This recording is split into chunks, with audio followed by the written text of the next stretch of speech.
collecting Air Force Ones probably like 4 years, but been fully collecting trainers for 7. Not got an exact number, but probably around the 150 mark. Probably only about 100 of them, maybe just more, get kept in my room, the rest in storage. There's not a chance in hell that I get through 150 Air Forces, so it's just kind of my main rotation of the easier ones to wear, but if there is a special occasion then I will be busting out some pairs you don't really see very often. What got me to collecting fully was probably a pair of Huaraches that I bought from size probably back in 2014, 2015. It was a quick strike pair, something that wasn't like any others anyway. I've still got them to this day, don't wear them anymore, but they are my school shoes, probably through 4th, 5th year. But yeah, that kicked off pretty much collecting, and then it just spanned into Air Forces after that. Most appealing thing, I think, it's not really appealing, I would say it's more just you can wear them with anything, like mad mix of colours, get ID options, which I'm very interested in, but I just like, it's not really the shoe itself, I like the whole history behind it, but then I like the history behind the whole of Nike anyways, just vintage and trainers, clothes, like all of it, but I think it's just more, I can wear that shoe with whatever I want, like different events, like outfits, like things like that, but whereas I feel like Air Maxes and things like that I'm not so like comfortable wearing to like certain events. Let's say, the person that influenced me the most to start collecting would be my uncle. He doesn't do it anymore, mind you, he wasn't really a collector anyway, I just seen him for having more shoes than one pair of shoes from a young age, so that kind of was a collector to me and that kind of mindset, but kind of going away on my own tangent after seeing his, and he cleared out his shoes as he got older, was probably Mayer. Mayer's like my kind of top guy for looking up to, and then you've got the other ones to go with him, like Fat Joe, Clark Kent, like probably those 3 are like my top 3 like tiered members that kind of got me into collecting, but Mayer's just something else. I think maybe because he kind of looks similar to my uncle, I've kind of connected with him a wee bit more, but yeah, probably those 3, but Mayer mostly. Various pairs in my collection, I've got a good amount to be fair, just for the amount of shoes I've got, but if I had to pick one out, it would probably be Chamber of Fear, LeBron James, the hype pair.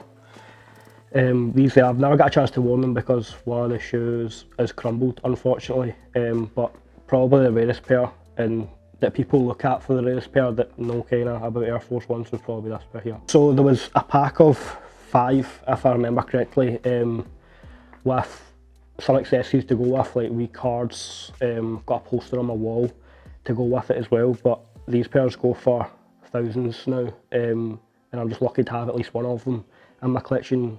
Hopefully in years to come I will have more than just the one, and be able to wear them as well, but this one's probably my favourite just due to having it so early, compared to the other ones, but 2005 era was like definitely the best for Air Force Ones in my opinion, and this says a lot about that era.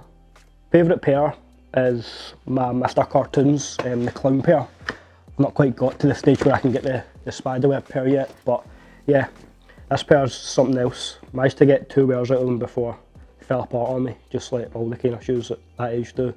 But I got these for my 21st birthday, over the moon, you could say. Just a shoe like no other with all the laser engraving and contrast stitching, that kind of side of things, but yeah, this is definitely my favourite that I own. Favourite shoe of all time, Air Force One would probably be the UNO Air Force Ones, just the regular pair, not the friends and family. But yeah, those are just like the colours, some like South Beach colours is kind of my thing, but for the ones that I own, definitely these. It's just a shame that I can no longer wear them. Underrated pair, probably these to be honest. The Acorns, they done a retro of these, but as something about the originals, 2002 I think the date is on these. Yeah, 2002, something about the retros just didn't hit it for me, but having the originals, just the leather sock liner, and just the materials in general, very underrated. Even the new ones, like the colours are still bang on, but just as a shoe, the way it's put together, different materials and all that, definitely underrated for its age. Don't really see many people with these. Newest pairs, these colour of the month. Got them on the Black Friday sale. Been wanting them for a minute. Had the white ones. That's my only all-white Air Force One I've ever actually bought for retail, which is probably surprising for some considering I've got so many Air Force Ones. But yeah, something about the pink and the gum bottom just hits different for me. I'm very baby pink and baby blue kind of person, so this was like a must cop, especially for the price. Another pair probably quite recent as well would be the Chili Air Force Ones. I got these probably just the week before, the colour of the month pair. These are probably a hard to wear shoe, but very, very different and out there. And if you ask anyone that knows me, I'm a very different and out there kind of person, so these fit my personality very well. The majority of these shoes that I've got now have great stories behind them, some more than others, but I'll start off with these. This is a Nike ID for the recycled option, I think it was.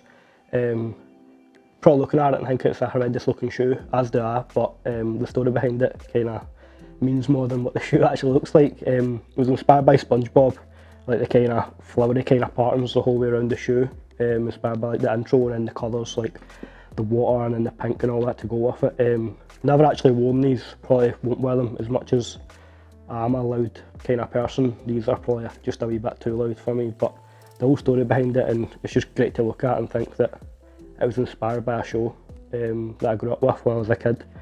Another pair that's got a great story, that I absolutely hate this shoe mind you, but the UV pair, probably the biggest waste of money I've ever spent on an Air Force One, if I'm being totally honest. Great to look at, great to wear outside, changes colour, but I was wearing them all the time because it's just a white shoe and it changes colour, fits my personality with all the colours and all that. But yeah, I didn't realise the colour eventually wore off of them, so now I'm sitting with kind of, it's a wee bit faded, doesn't really look as good as what it once did, so yeah, only got a couple of wears until I kind of fell out with the shoe, you could say. Probably won't wear them again, just disappointing, you could say. So the sneaker scene in Scotland's probably bigger than what I know it to be, but I'm not really into the hype stuff, got Off-Whites and Supremes, that kind of business, but I'm more into the vintage side of trainers and clothing than I am like the newer kind of stuff. So from my kind of standpoint of it, there's nobody really into the kind of stuff I'm into that I know of anyways. There's a few boys that I'm in a group chat with on Instagram, but there's probably a handful of them from Scotland, and then the rest are like global, like Japan, America, that kind of stuff. But so I'm gonna fit in with them more, because it is kind of hard to find someone that's into like all this kind of like older stuff that's at the same age range as me, because we obviously didn't grow up with that kind of stuff. We've had to go and find out how to get it elsewhere. I would say it's probably very, very big sneaker scene, maybe not as big as other places because we're just kind of gradually getting into it, but from my kind of standpoint on it, it's not big in my area of trainers anyways. Spend a decent amount of time, to be fair. As I said, like, I won't really go out and spend retail like prices on a shoe unless I really like it, like the colour of the month ones, so I couldn't pass up on that. But it's usually going through eBay, Depop for hours of my day, try to find different shoes.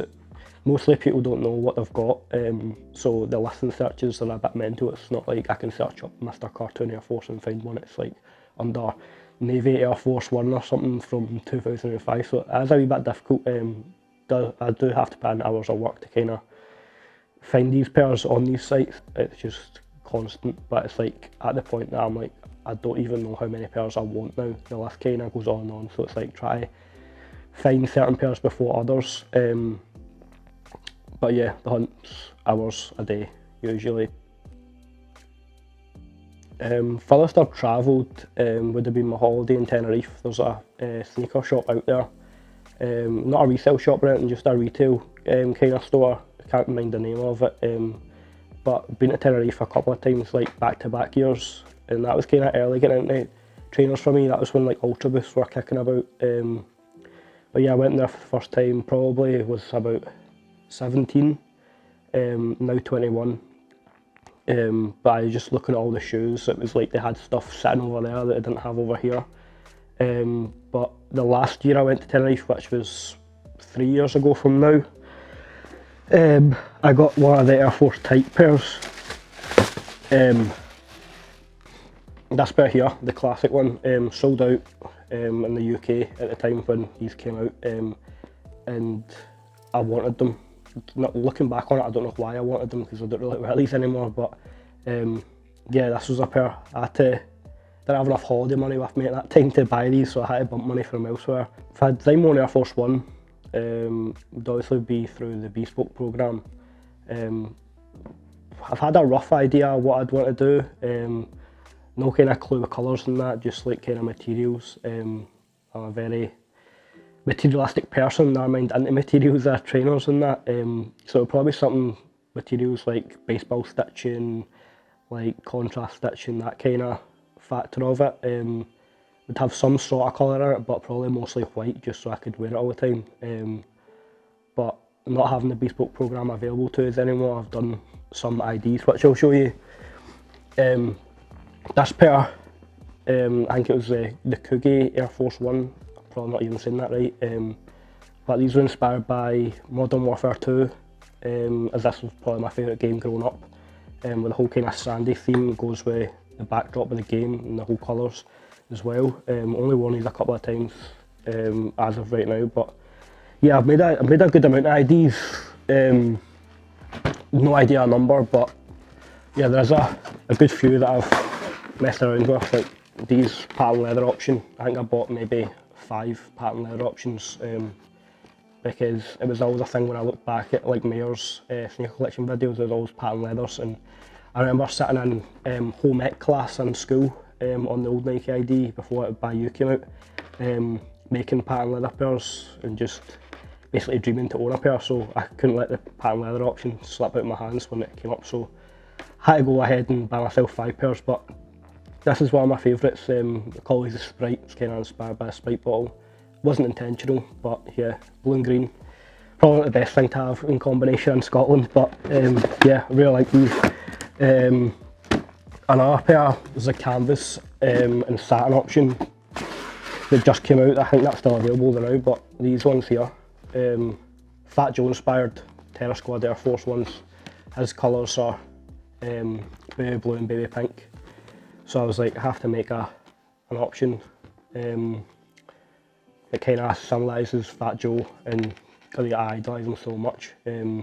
But yeah, wore these once, kind of hard to wear, more a summer shoe. But yeah, that was very good. I could go on all day about IDs, just due to having so many of them, but yeah, mostly the white ones and that I kind of wear mostly, but there is some absolute mental pairs that I've made, probably regret making now, but for the most part I'm still glad to have them because it has a story to tell.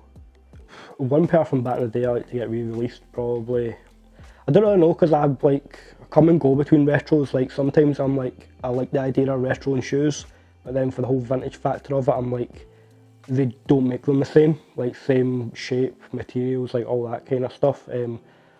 So I'm like, I wish they had retro shoes, and then at the same time I'm like, nah, because I like just having the original. Like that's why I won't go out and buy the Acorns, the retros, because I've got the original ones and it's far better after seeing the retros on hand. Don't know, I don't think I would get any shoes retroed if I'm honest. Like fair enough to Fat Joe doing his thing and re-releasing them, because being a size 7, I would never be able to get my hands on one of the Terror Squads because they're all bigger sizes, made for Fat Joe's friends and family. But yeah, fair enough to him. I will get a pair because I can't obviously pass up on that. I've been so into Air Force Ones and he's one of the idols in the game. But yeah, I don't think I would retro any shoes. I just don't really like the idea of it.